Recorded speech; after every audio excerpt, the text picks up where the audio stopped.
આ જે 8 આરોપીઓ છે એને દ્વારા જે લખેલ ખતો હતા એના હેન્ડરાઇટિંગમાં હતા, એનો પણ ઓરિજિનલ જે કોપી છે એ લોકો દ્વારા જે ગુજરાતી ટ્રાન્સલેશન કરવામાં આવી રહેલ હતો એ મળી આવેલો.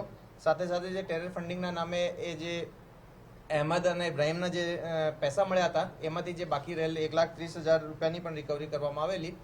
સાથે સાથે ઘણા બધા જે વિટનેસીસ હતા જેના પાસેથી આ લોકોએ ઘરની જે સર્ચ કરતા હતા એ બધું તપાસવામાં આવેલ હતો. આ ઇન્ટ્રોગેશન દરમિયાન આ લોકોના ઘણા બધા જે સાથમાં ભણતા છોકરાઓ છે, બીજી રીતે આ જ રીતની માનસિકતા ધરાવતા લોકો છે એ બાબતમાં કડી પૂછપરછ કરવામાં આવેલી. મેનલી બેસિકલી 2-3 ટીમ્સ મોટાભાગે બનાવવામાં આવેલી, જેમાં ડીવાયએસપી જે એસએલ ચૌધરી છે એ ઇન્વેસ્ટિગેશનને લીડ કરતા હતા અને ડીવાયએસપી હર્ષ ઉપાધ્યાય જે છે એ ઇન્ટ્રોગેશન ટીમને લીડ કરતા હતા અને બંનેના સંકલનમાં રહીને બીજા બધા અધિકારીઓ પણ એમાં ટીમમાં જોડાયેલા હતા. આ લોકોના ઇન્ટ્રોગેશન દરમિયાન જાણવા મળેલ કે જે અગાઉ પકડાયેલ આરોપીઓમાંથી એક આરોપી જેનું નામ છે આમીન શેરા, એની સાથે અમુક બીજા પણ આરોપીઓ મળેલ હતા. જે લોકોએ મળીને જે ટિપિકલ ગન પાઉન્ડર જેને કહીએ છીએ, જેના માટે પોટેશિયમ નાઇટ્રેટ, સલ્ફર અને ચારકોલ હોય છે, એ લોકોએ ઓનલાઈન શોપિંગ પ્લેટફોર્મ્સથી પણ પરચેઝ કરે અને લોકલ માર્કેટથી પરચેઝ કરીને એના મારફતે બ્લાસ્ટ કરવાનો પ્રયાસ કર્યા હતા. એ જે બ્લાસ્ટની ગતિ પ્રક્રિયા હતી એ લોકો શીખવા માટે કરી રહ્યા હતા. એના ગામના આજુબાજુના સ્થળોમાં આ બધી એક્ટિવિટી આ લોકો કરી રહ્યા હતા. એના માટે એ અમુક ટાઈમર ડિવાઇસીસ, ડેટોનેશન માટે જુદા જુદા વાયર્સ અને મેકેનિઝમ એમાં શીખતા હતા અને આના એક્સપેરિમેન્ટ્સ કરતા હતા. એક્સપ્લોસિવ માટે વિવિધ સાઇઝની જે લોખંડની પાઇપ્સ આવે એ પાઇપ લેવાનો, પાઇપને અમુક સાઈડથી વેલ્ડિંગ કરાવવાનો, અમુક સાઈડ ઉપર પ્રોપર પ્રેશર થાય એના માટે વોલ્ટ્સ કરવાના, એના માટેની પણ ઘણી બધી જે પ્રક્રિયા હોય છે કે આઈડી બનાવવા માટેની એ બધું કરી રહ્યા હતા.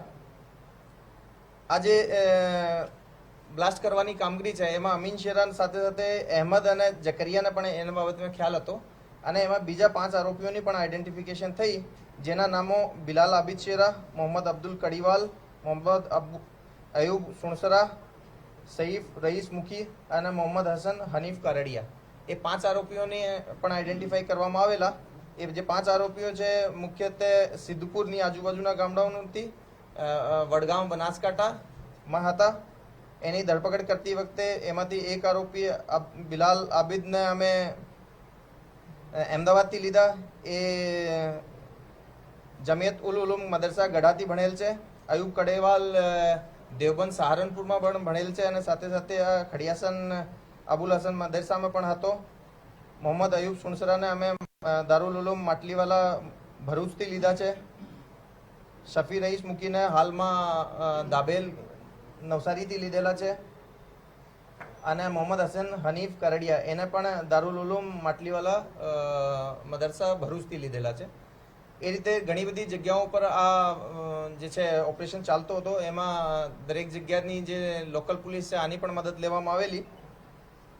આ લોકોને કાલે અમે કોર્ટમાં પ્રોડ્યુસ કર્યા છે, વધારેના 5 આરોપીઓને, અને એના રિમાન્ડ લેવામાં આવેલ છે. 8 દિવસના રિમાન્ડ આ લોકોને મળ્યા છે.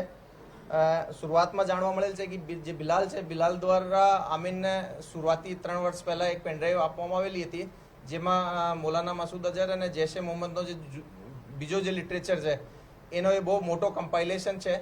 એમાંથી અમુક કિતાબોની આ લોકોએ પ્રિન્ટ આઉટ કાઢીને આપસમાં વેચણી કરતા હતા અને આ જે એક્સપ્લોસિવના આઈડિયા છે એ કિતાબ છે આમાંથી જ કે અકેલા મુજાહિદ જિહાદ કેસે કરે. આ બુક અને એ સિવાયની થોડી ઘણી એનાથી મળતી જુલતી બુક્સમાં આ બધી ડેટોનેશનની પ્રક્રિયાઓ, એક્સપ્લોસિવ શું લેવાનો, આ બધી પ્રક્રિયાઓ ઉપર કામ કરતા હતા.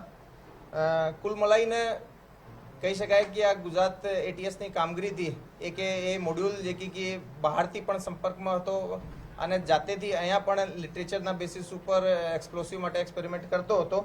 એના સમય ઉપર પકડી લેવામાં આવેલ છે.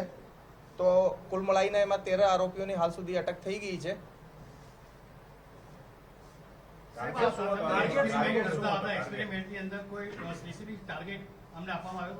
નહીં, એ જે એક્સપેરિમેન્ટ વાળું કામ છે એમાં એ લોકો હેન્ડલરની બજાય જાતેથી કરી રહ્યા હતા. અને એની અંદર એ હાલ આ એક્સપેરિમેન્ટ શીખી રહ્યા હતા કે કઈ રીતે વિધાઉટ ફેલ એક્સપેરિમેન્ટ સક્સેસફુલ થાય. એમાં એક્સપ્લોસિવને સળગાવવાનો ટાઈમર લગાવીને ઘડી લગાવીને ડેટોનેટ કરવાનો એ બધું એક્સપેરિમેન્ટ કરી રહ્યા હતા. હાલ સુધીની તપાસમાં એ લોકો કોઈ ટાર્ગેટનું નામ અમને મળેલ નથી. ટાર્ગેટ મળવાનો હતો એને સૌથી મુખ્ય કયો કહી શકાય કે જેના થકી અન્ય જે વાર છે તે તેની સાથે આવ્યા? ના, અમે આના જે રેડિકલાઇઝેશનના લેવલ ઉપરથી કોઈને મુખ્ય યા કમ મુખ્ય નહીં કહી શકાય. જે આપણે શરૂઆતના 8 આરોપીઓ પકડ્યા હતા એ ટાઈમ ઉપર અહેમદ અને ઇબ્રાહિમ એ બંને બહુ વધારે રેડિકલ લાગતા હતા અને એ લોકોએ ફોરેન હેન્ડલર જોડે કોન્ટેક્ટમાં હતા. ડ્યુરિંગ ઇન્વેસ્ટિગેશન જાણવા મળ્યું કે જે મોહમ્મદ સાઉદી છે એ પણ ફોરેન હેન્ડલર જોડે જડાઈને એ પર્ટિક્યુલર એની રીતે પણ રેડિકલ થયેલ હતા. જે મૌલવી ફોજાન છે એ લગભગ 15 વર્ષથી આ રીતની એક્ટિવિટીમાં સંકળાયેલો છે. 15 વર્ષથી એ ઘણા બધા મૌલાના મસૂદ અઝહરના બયાનો સાંભળે અને સ્ટુડન્ટ્સને પણ એ મામલે રેડિકલાઇઝ કરતો હતો. હાલમાં જે એક્સપ્લોસિવ વાળી કામગીરી છે એમાં મુખ્ય જે મોહમ્મદ અબુલ કડીવાલ, અયુબ કડીવાલ અને જે અમીન શેરા છે એ લોકો છે. તો એમાં જે દરેક માણસો છે એનો જેટલો ઇન્ટ્રોગેશન કરીએ છીએ તો એ ઉપરથી અમે કોઈ એક મેન હોય અને બીજા નહીં હોય એવું નહીં કહી શકીએ, પરંતુ મોટા ભાગે બધા લોકોએ એના રોલમાં કામ કરી રહ્યા હતા. એક્સપ્લોઝિવની કામગીરી કરતા તો આસપાસના વિસ્તારની અંદર જાણ હતી કે આમ તેઓની કોઈ સંડોવણી હતી કે આમ તે અંગે કોઈ તપાસ કે એ હાલ જે એક્સપ્લોસિવ નો પ્રયાસ કરી રહ્યા હતા ફોડવાનો એમાં એ મુખ્ય આરોપીઓ અમને મળી આવેલ છે.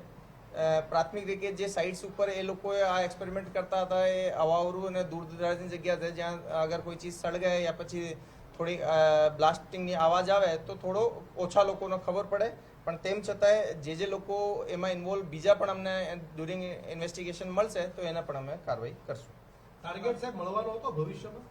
નહીં, એ બાબતે અમે હાલ કંઈ કહી નહીં શકીએ. અમારો ઇન્ટ્રોગેશન જે રીતે એના 8 દિવસના રિમાન્ડ મળ્યા છે એના એન્ડ સુધીમાં અગર આ લોકોમાંથી કંઈ માહિતી નીકળશે તો આપને જરૂરથી જણાવીશું. આરોપીઓનું પારિવારિક બેકગ્રાઉન્ડ શું છે અને આ વિચાર સાથે જોડાવા પાછળનું એક કારણ તમને શું લાગી રહ્યું છે કે અનુભવી અધિકારી તરીકે?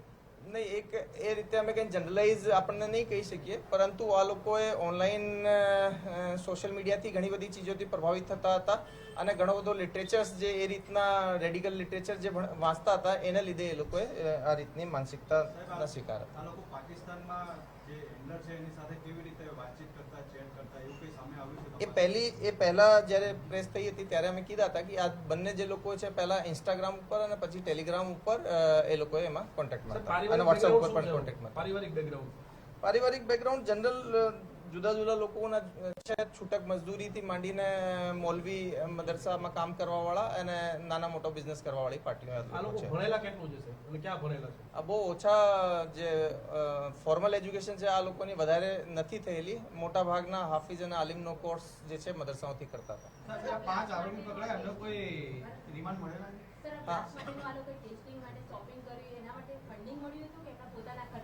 નહીં, એ લોકો એને પાસે જે પૈસા હોય એમાંથી સેવિંગ કરીને આ ચીજો પરચેસ કરી. સર, બતાવો કાશ્મીરથી એક વ્યક્તિ ભૂતકાળના આરોપીઓને મળવા આવ્યું કે એનું અને આ લોકોનું કનેક્શન કોઈ ખરું અને એનું નામ સામે આવ્યું છે કે ચોક્કસ અત્યારે? હા, એ માણસની અમને હાલ સુધી આઈડેન્ટિટી કન્ફર્મ નથી થઈ, પરંતુ આ જે રીતે પહેલા કીધા હતા કે ભાઈ એ લોકોએ લગભગ 3-4 મહિના પહેલા એના વડોદરામાં મળ્યા હતા અને એમાંથી અહેમદ અને ઇબ્રાહિમ છે એ બંને આનાથી પ્રભાવિત થયા. પરીક્ષા માટે જે બ્લાસ્ટ કરીને ટાઈમલાઈન જણાવી શકો તમે? કયા દિવસે, કયા મહિને, કયા તારીખે, કયા સમયે? એ ડિટેલથી અમે આપને જાણ કરશું. આ લોકોએ લાસ્ટ 3 વર્ષમાં બધા અલગ અલગ ટાઈમ ઉપર આ કર્યા છે. 3 વર્ષમાંથી પણ કહીએ તો શરૂઆતમાં 1 વર્ષમાં ભણવાનો, લાસ્ટ 2 વર્ષમાં એટલીસ્ટ એ લોકોએ આ કર્યા છે. આ લોકોના ઇન્ટ્રોગેશનથી ચોક્કસ એક્ઝેક્ટ ડેટ્સ વગેરે પણ નથી મળતી, પરંતુ અંદાજિત મહિનાઓની ખબર પડે છે. એ અમે હશે તો આપણે પ્રેસ નોટમાં ખબર જ ન પડી 3 વર્ષમાં આટલું બધું ભેગું કર્યું, બનાવ્યું, કઈ જગ્યાએ બનાવતા હતા, પરિવારને ખ્યાલ જ ન આવ્યો? હા, એ મોટાભાગે છોકરાઓ બહાર ભણતા હોય છે જે કે જનરલી 1 દિવસની આની રજા હોય ને એ જ દિવસે જ ઘરે આવતા હોય. તો આ બાબતે કે ઘરે કેટલું ખબર છે એ બાબતે અમે ડ્યુરિંગ ઇન્વેસ્ટિગેશન જાણીશું અને કોઈનો પણ એમાં ઇન્વોલ્વમેન્ટ આવશે તો એમાં અમે કન્ફર્મ એની અટક પણ છુપાવીને ક્યાં રાખતા બધી વસ્તુ? એટલી બધી મોટી માત્રા જે છે 8 વખત બ્લાસ્ટ કર્યું એટલે નાની વસ્તુ તો હશે નહીં ના. એક જે કેમિકલ છે, કેમિકલ્સ જનરલી ઘરે જ મતલબ છત ઉપર કે એ રીતે છુપાઈને રાખી દેતા હતા અને આ લોકોની એમોમાં જે બ્લાસ્ટિંગ મટીરિયલ છે એ નાની નાની ક્વોન્ટિટીઝમાં કરતા હતા. બહુ મોટો બ્લાસ્ટિંગ આઇટમ લઈને કરવાની બજાય 200 300 400 500 ગ્રામની જે ક્વોન્ટિટી છે એનો મિક્સચર બનાવીને એના ઉપરથી એ કામ કરી રહ્યા હતા. સર, જે ચેટિંગ મળ્યું જે સાહિત્ય મળ્યું એમાં કોઈ ટાર્ગેટ આપવામાં આવ્યો હોય અથવા તો કોઈ પ્લાનિંગ હોય એવું કંઈ સાબિત થાય? નહીં, એવું કંઈ નથી. સાહેબ આ લોકોના કોન્ટેક્ટમાં અન્ય કેટલા લોકો હજુ હોઈ શકે એવું કંઈ તપાસમાં સામે આવ્યું? જો એક મોટો મોડ્યુલ પકડાણો છે, એમાં ઓલરેડી 13 લોકોની ધરપકડ થઈ ગઈ છે. ઘણા બધા એવા વિટનેસ પણ અમે મળી રહ્યા છે જે કે આ લોકોની એક્ટિવિટી બાબતમાં થોડી ઘણી જાણકારી રાખતા હતા. જેનો કોઈ એવો રોલ આવી રહ્યો હોય એ બાબતે આપણે હાલ તપાસ ચાલુ છે અને જેનો પણ એવો રોલ આવશે અમે એને અટક કરશું. ઘણી બધી જગ્યાએ ધમકીઓ મળતી હોય છે, મેલ મળી રહ્યા હતા, શું એમાં આ લોકોનો હાથ હોઈ શકે ખરી? જે બિલ્ડિંગ્સને હાઈકોર્ટને જે એએમસીને નહીં, એ કોઈ ટાર્ગેટ બાબતે હાલ કંઈ અમારી પાસે ઇન્વેસ્ટિગેશનમાં નથી આવેલું કે આ કોઈ ટાર્ગેટ છે. પોલીસથી બચવા માટે સાહેબ શું કરતા હતા? પોલીસથી બચવા માટે એ હમણાં આપને કીધા કે આ એક બુકનું નામ હું લીધા, એ બુકની અંદર શું શું ગન પાઉન્ડરના કન્ટેન્ટ છે એની આ પરચેસ કરતા હતા. એને પર્ટિક્યુલર રેશિયોમાં મળવાથી ગન પાઉડર બની જાય છે. પછી આને ડેટોનેટ કરવાની પ્રક્રિયા બાબતે પણ ટાઈમર મશીન લેવાનો, અમુક સ્પેસિફિક રીતના વાયર્સ લેવાનો જેનાથી ડેટોનેટ થાય, એ બધું એ કામગીરી એ લોકોએ પોલીસથી કરતા હતા. બચવા માટે સાહેબ શું કરતા આ લોકો? પોલીસથી બચવા માટે મોટાભાગે એન્ક્રિપ્ટેડ ચેટ એપ્લિકેશન્સ છે આ જ યુઝ કરતા હતા. એ લોકોએ કોઈ બહુ પબ્લિકમાં આ રીતનો વધારે દેખાવ ન કરતા હતા. જનરલી એના ગ્રુપની વાતો ગ્રુપની અંદર જ રાખતા હતા. એના પ્રિકોશન્સ રાખતા ઓફલાઈન હતા. જે મટીરિયલ મંગાવ્યું એ કોઈ વ્યક્તિનું નામ સામે આવ્યું? કોની પાસેથી લાવ્યા આ લોકો મટીરિયલ? નહીં, એ ઘણા બધું મટીરિયલ એવો છે જે કે ઓનલાઈન આ લોકો પાસે જે મટીરિયલ હતો આનો પ્રિન્ટ આઉટ કાઢીને અને જુદી જુદી કોપીઓ બનાવીને એકબીજા વચ્ચે વેચતા હતા. અને જે બીજી જે છે કે વડોદરામાં જ્યારે એ લોકો મળ્યા હતા એનાથી પણ આ લોકોએ મટીરિયલ લીધા હતા. સર હિન્દીમાં પીછે